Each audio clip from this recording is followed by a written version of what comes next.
The moment Marcus Johnson reached for the conference room door, the CEO's hand shot out like a barrier, and the entire hallway fell silent. "You," Richard Hayes said coldly, looking him up and down as if he were something scraped off the floor, "do not belong in this meeting." Marcus froze. He was still holding the folder tight against his chest, the one with the numbers, signatures, and approvals that had taken him 3 nights of no sleep to organize. He had come straight from the night shift, his janitor's uniform still carrying the smell of bleach and old coffee, his hands rough from work and his eyes heavy from exhaustion. But he stood there anyway, because he had promised himself he would not let anything stop him today. Not after everything he had fought through for his little girl. Not after all the times life had tried to push him back down. Behind him, people in suits slowed their steps to watch. A few exchanged glances. One woman gave a small, uncomfortable smile, the kind people wear when they want to seem kind without actually helping. Richard didn't care. He straightened his expensive jacket and spoke louder, making sure everyone could hear. "This is a private meeting. Cleaning staff wait outside." The words hit like a slap. Marcus's jaw tightened, but he didn't respond right away. He had learned long ago that sometimes silence was the only thing that kept a bad moment from becoming worse. Still, the shame burned in his chest. He could feel every eye on him, every whisper, every judgment hiding behind polished shoes and polished smiles. What none of them knew was that Marcus had not come here by accident. He had been called. A message from the executive assistant had told him to bring the file to the top floor by 9 o'clock sharp, and he had done exactly that. He had taken the earliest bus, dropped his daughter Emily off at school with a quick kiss on the forehead, and prayed she would have a better day than he was about to have. Emily, with her bright blue backpack and her tired but hopeful smile, was the reason he kept going when life got hard. She was the reason he worked double shifts, the reason he swallowed pride, the reason he never gave up. And now, standing in front of the very door he had been asked to approach, he was being treated like an intruder. Richard stepped closer, lowering his voice just enough to make it sound even more insulting. "Whatever you're carrying, hand it to someone else. You're wasting everyone's time." Marcus looked at the folder, then back at the CEO. For a brief second, he almost turned around, almost walked away and accepted another humiliation in a life full of them. But before he could move, the double doors behind Richard opened wider, and the voices inside the meeting room stopped. 2 men in tailored suits stepped into the hallway, both of them investors, both of them suddenly staring at Marcus as if they had seen a ghost. One of them went pale. The other took a slow step forward, eyes locked on the folder in Marcus's hands. And in that instant, the air changed. The taller investor, Daniel Brooks, stared at Marcus's folder like it had just walked into the room on its own. "Where did you get that?" he asked, his voice low and sharp. Richard turned toward him with a confused frown, clearly irritated that anyone was interrupting his little display of power. "What is this?" Richard demanded. "He's a janitor. He was told to deliver paperwork and leave." But Daniel didn't even look at the CEO. His eyes stayed fixed on the worn folder in Marcus's hands. "That file," Daniel said slowly, "is the same one we've been asking for all week." The hallway went still. Marcus tightened his grip. He had not expected this. He had expected more insults, maybe a security guard, maybe another order to disappear. Instead, there was sudden attention, and with it, a strange and dangerous kind of hope. Richard let out a short laugh, the kind meant to cut a man down without raising his voice. "Don't be ridiculous.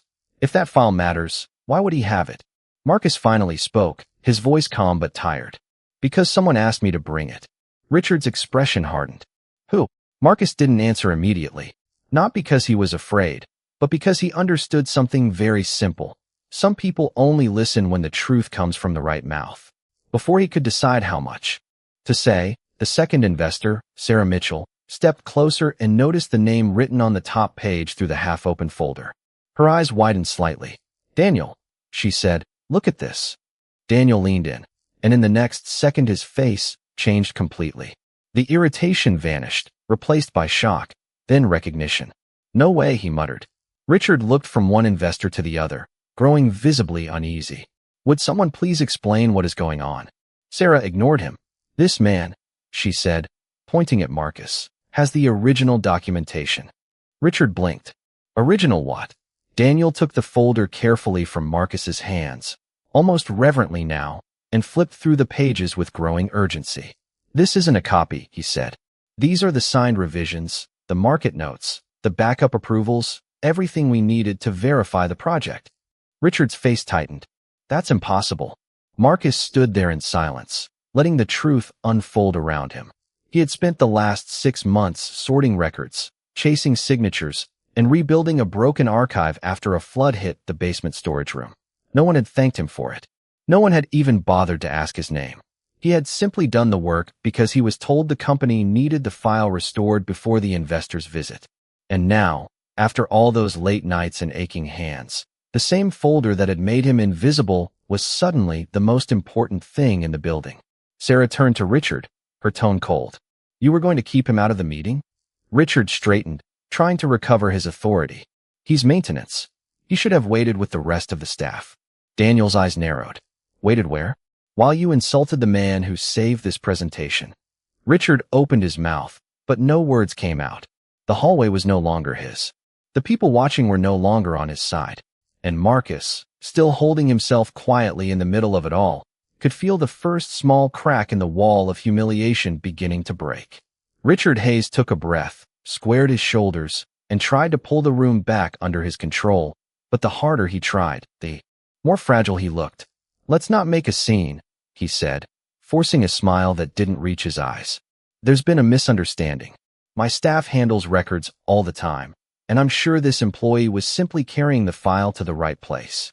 It was a weak sentence, and everyone in the hallway heard it for what it was, a man scrambling to save face.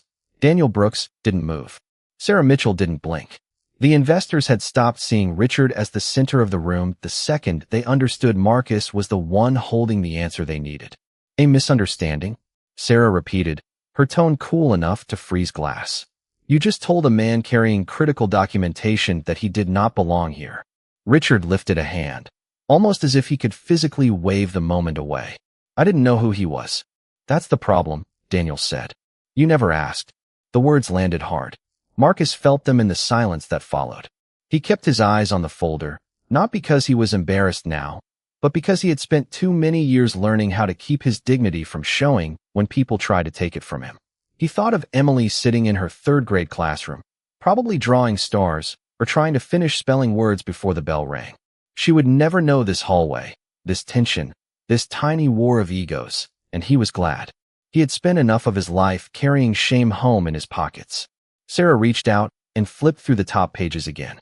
"This section was supposed to be missing," she said quietly. "The audit trail for the merger preparation was incomplete in the files we received." Marcus nodded once. "It was damaged in the flood." Richard's jaw tightened. "There was no flood." Marcus looked up then, calm but firm. "There was. 3 months ago. The basement storage pipes burst on a Sunday night. I was the one who found it when I came in for overtime." He said it plainly, without pride and without anger, but the words carried more weight than anything Richard had said so far. Daniel turned to Richard with open disbelief. "He restored the archive?" "My team handled it," Richard snapped. But even he heard how false that sounded.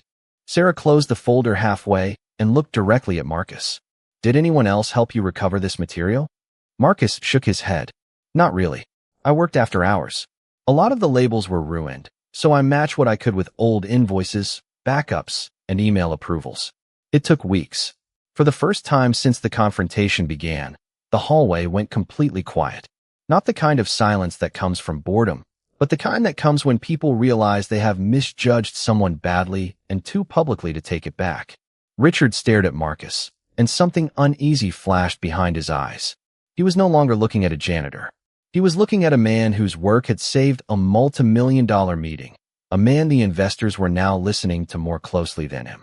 And Marcus, though still standing in his plain uniform, suddenly seemed taller than everyone else in the hall. The silence in the hallway lasted only a moment before Richard Hayes tried to smash through it. "This is getting out of hand," he said sharply, glancing toward the conference room as if the walls themselves might rescue him. "We have investors waiting. Whatever this is, it can be handled later." But Daniel Brooks took one step forward, and Richard actually stepped back. It was a small movement, almost invisible to anyone who wasn't watching closely, but Marcus noticed it. So did Sarah Mitchell. So did everyone else. "Handled later?" Daniel repeated.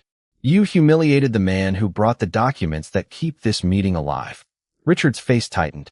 I didn't humiliate anyone. I set boundaries. Sarah let out a dry, humorless laugh. No, Richard. You drew a class line. The words hung in the air like smoke. Marcus looked down for a second, not because he was ashamed now, but because anger had finally started mixing with the hurt he had been carrying since the first second of this encounter. He had not asked for admiration. He had not expected applause. All he had wanted was to do his job, keep his promise, and maybe walk through one day without being treated like he was invisible. Instead, he had been shoved aside in front of a room full of people who had no idea what he had sacrificed to stand there. Richard straightened his tie. You people are blowing this out of proportion. Daniel's eyes narrowed. You're still not getting it, are you? He turned toward Marcus. How long have you worked here? Marcus hesitated, then answered. For years. And in all that time, Sarah asked, has anyone asked you to recover records before? Several times, Marcus said. Mostly because I know where things were stored before the flood. Richard's head snapped toward him. You've never mentioned that. Marcus met his gaze without flinching. You never asked. The repetition stung because it was true. Richard opened his mouth, but before he could defend himself, Sarah turned to Daniel and said, This is exactly the kind of operational blindness we warned them about. That sentence changed the air. Marcus saw it happen. Richard saw it too. His expression flickered for just an instant, the mask of authority slipping enough to reveal fear underneath. Daniel lifted the folder and tapped the cover with 2 fingers. This isn't just archive work.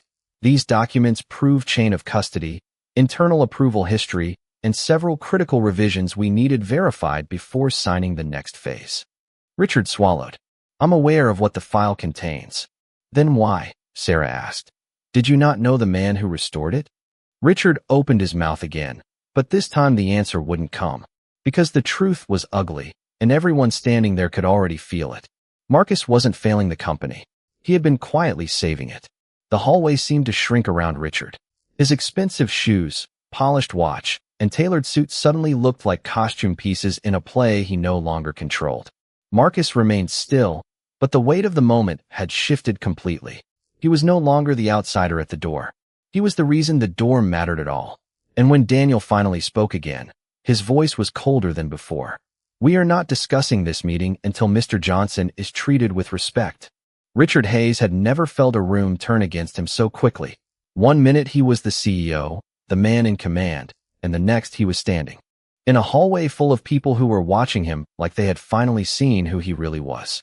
He tried to recover, but every word seemed weaker than the last. Mr. Johnson, he said, forcing his voice into something that almost sounded polite. If there was a misunderstanding, I'm willing to address it. The apology was so thin it barely qualified as one. Marcus didn't answer right away. He looked at Richard for a long second, not with triumph, not with hatred, but with the tired expression of a man who had spent too many years being told he was less than the people around him. Then he said quietly, There was no misunderstanding. You saw my clothes and decided I didn't belong. The truth was simple, and because it was simple, it was impossible to escape. Sarah crossed her arms. He's right. Daniel gave a short nod. And it's not just about disrespect. It's about judgment. If you can't recognize value when it's standing in front of you in work boots, how are we supposed to trust your leadership with this company? That hit harder than any insult. Richard blinked, his mouth tightening. Around them, a few employees had drifted closer, pretending not to listen, but nobody moved away. The hallway had become a stage, and Richard was losing the audience. Marcus finally lifted the folder a little. I was told to bring this upstairs by 9, he said. That's what I did. I left my daughter at school early, so I could make sure it got here. I didn't ask for special treatment. I just wanted to do what I said I'd do. Emily's name never appeared in the conversation, but somehow the mention of a daughter made everything feel more human, more unfair, more personal. Sarah's expression softened for the first time. You have a daughter? Marcus nodded. Emily. She's 8. Daniel looked at Richard with open disgust. And you thought this man should wait outside. Richard's face flushed. I didn't know the situation. You didn't want to know, Sarah replied. That was the line that broke him. Not because it was dramatic, but because it was true. Richard had never cared enough to ask. He had looked at Marcus and seen only labor, only maintenance, only someone beneath the polished world he believed he owned. But now the investors were looking at Marcus differently, not as a janitor, as the man who had quietly rescued the very records they had come to inspect, as the father who had come to work before sunrise, after a shift, with nothing but a folder and a promise. Daniel held up a hand toward the conference room doors. "We're not starting this meeting until Mr. Johnson comes in with us." Richard stared, stunned. "That's not necessary." "Actually," Daniel said, his tone final, "it is." Marcus felt the room shift again. The power that had been pressed down on his shoulders just moments ago was suddenly moving somewhere else.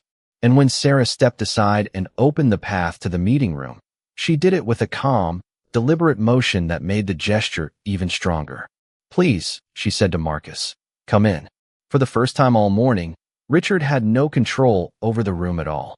The moment Marcus Johnson stepped into the conference room, the atmosphere changed so sharply it felt like the whole building had taken a breath.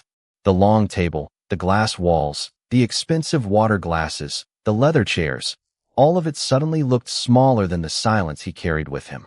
Richard remained frozen near the doorway, still trying to pretend he had some control over what was happening. But nobody was looking at him anymore. Daniel Brooks pulled out a chair for Marcus, and for a second Marcus didn't move. He wasn't used to that kind of gesture. He was used to being overlooked, spoken over, told to wait somewhere else. Not this. Not being invited to sit where decisions were made. "Please," Daniel said again, more firmly this time. Marcus lowered himself into the chair slowly, still gripping the folder like it might disappear if he let go. Sarah Mitchell sat across from him and opened the file carefully, as if handling something far more valuable than paper. "This is remarkable," she said. "You reconstructed the entire archive chain by yourself?" Marcus nodded once. "Most of it, yes." One of the other executives in the room, a quiet man in a navy suit, leaned forward in disbelief. "Why didn't your management team document this properly?" Marcus gave a small, tired smile. "Because I don't think they expected me to be the one who fixed it." That answer landed harder than any accusation. Even the investors went quiet for a moment. Richard stood at the edge of the room, his face tight, his jaw clenched so hard it looked painful. He knew he had lost the room. He knew everyone there could see it. But he still couldn't bring himself to say the one thing that mattered. He couldn't apologize sincerely. He couldn't admit what he had done. And that only made his silence louder. Daniel flipped to the signed revisions and nodded. "These are exactly what we needed." Sarah looked up from the pages and asked, "How long did this take you?" "Every night for 6 weeks, Marcus said. "After my shift. Sometimes longer if the bus was late." Nobody spoke. The numbers settled over the room like a weight. 6 weeks of late nights. 6 weeks of sore hands, tired eyes, and another set of responsibilities waiting at home. 6 weeks of a man doing essential work while being treated like furniture. Sarah's expression softened again, but this time there was respect in it. "You should have been told how important this was," she said. Marcus glanced briefly toward Richard, then back to the table. "I was told to bring it in." "And you did," Daniel replied. "Better than anyone else could have." That was the moment the room truly turned. Not because Marcus said something dramatic. Not because he raised his voice. But because the truth had become impossible to ignore. The man who had been dismissed at the door had actually saved the meeting before it even began. Richard took one step forward, as if he might finally regain authority, but Daniel looked up at him with a cold expression that stopped him in place. "Mr. Hayes," he said, "you can either sit down and listen, or you can explain why your company's most valuable information was recovered by the janitor you tried to throw out." The word hung in the air. Janitor. This time, it didn't sound like an insult. It sounded like proof of how badly Richard had misjudged the man in front of him. Richard Hayes stood near the glass wall like a man watching his own authority collapse in slow motion. He tried one last time to regain control, smoothing his tie, lifting his chin, and speaking with the practiced tone of someone who was used to being obeyed. "Let's not turn this into something it isn't," he said. The file was delivered. "The meeting can proceed. There's no need to exaggerate what happened in the hallway." Sarah Mitchell turned toward him so sharply that he seemed to flinch. "Exaggerate?" she repeated. "You blocked a working father from entering a meeting he was called to help save." Richard's mouth opened, then shut. There was no clean answer. Daniel Brooks leaned back in his chair and tapped the folder Marcus had restored. "Actually, there is a need to discuss what happened," he said. Because this file was the missing piece in a deal worth millions, and the man you dismissed as background staff is the reason we have it. At that, the executives around the table began looking between Marcus and Richard with a kind of stunned discomfort. Nobody wanted to be the person who defended the CEO now. Nobody wanted to be associated with the choice he had made at the door. Marcus sat quietly, hands folded around the edge of the chair, not because he had nothing to say, but because he had spent enough of his life learning that dignity sometimes meant letting the truth speak without help. Richard noticed that silence and mistook it for weakness. "Mr. Johnson," he said, forcing an almost cordial smile, "if you have concerns about how you were treated, we can discuss them privately after the meeting." That offer, delayed and polished as it was, only made things worse.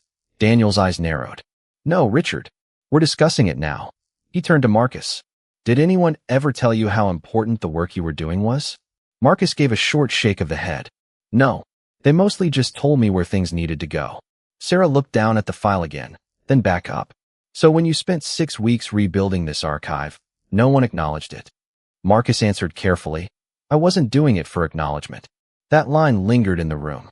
It was simple, honest, and more powerful than anything anyone else had said all morning. One of the other investors, a gray-haired man named Peter Lang, finally spoke. "I've seen companies fall apart because they couldn't see the value of the people doing the invisible work." He looked directly at Richard. "And I've also seen deals fail because leadership assumed respect was optional." Richard's cheeks flushed. He looked from Peter to Daniel to Sarah, then back to Marcus, as if trying to find a version of the room in which he still mattered. But the room had already moved on. Marcus had become the center of it without ever raising his voice. And then the twist landed fully. Sarah closed the folder, rested her hand on top of it, and said, "Before we proceed, I want it noted that Mr. Johnson's contribution directly affected our confidence in this acquisition. If he had not recovered this archive, we would have delayed the signing." Daniel nodded once.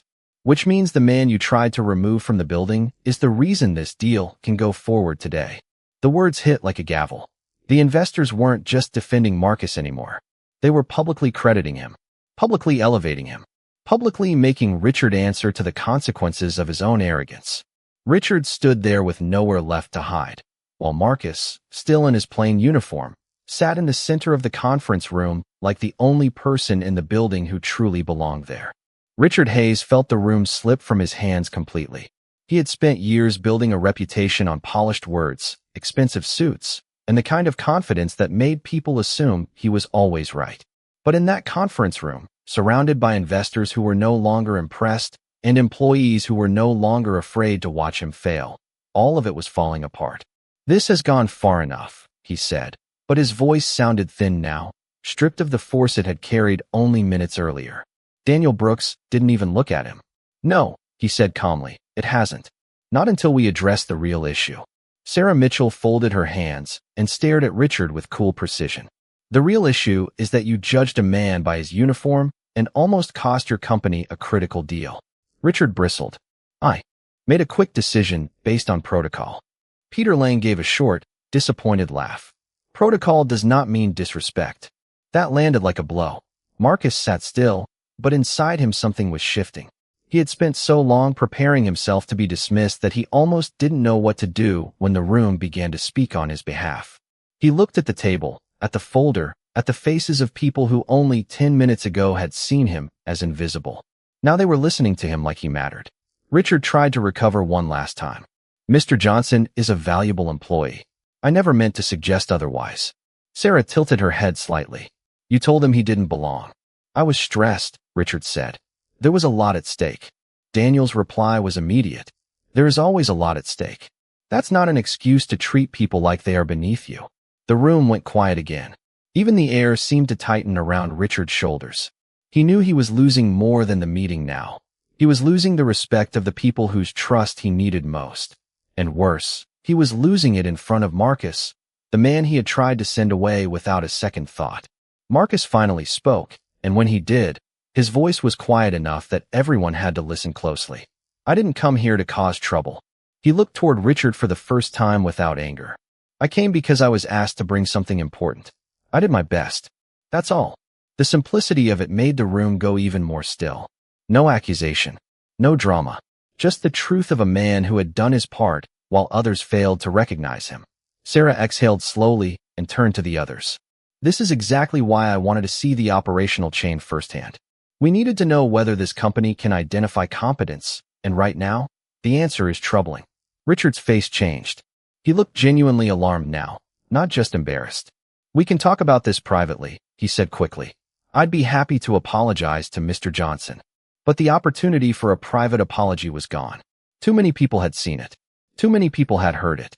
The harm was already public, and so was the reversal. Daniel stood up, planting both hands on the table. No, we're going to finish this in the open, because that's how this started. He turned to Marcus and said, "You're staying." The word carried a kind of finality that seemed to echo off the glass walls. Marcus nodded once, and for the first time, Richard Hayes was the one left outside the door. The silence that followed Daniel's words was so complete that Marcus could hear the soft hum of the air conditioning above the conference table.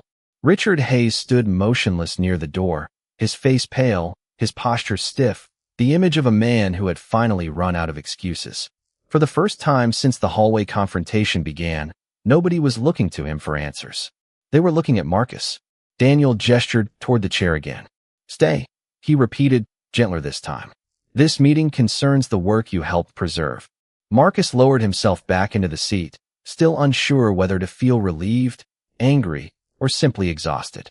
The emotional weight of the last 10 minutes had drained the room. Yet beneath the tension, something new had appeared. Respect. Real respect. Not the kind that came from a title or a tailored suit, but the kind earned through patience, discipline, and quiet persistence. Sarah Mitchell leaned forward and placed both hands on the table. "Mr. Johnson," she said, "on behalf of the investors, I want to acknowledge what you did here today." Marcus looked up, surprised by the sincerity in her voice. "You restored a critical archive that should have been protected by an entire department," she continued. "You did it after hours, on your own time, without recognition. And when you were dismissed, you stayed calm and professional." She paused, then added, "That says more about your character than any title ever could."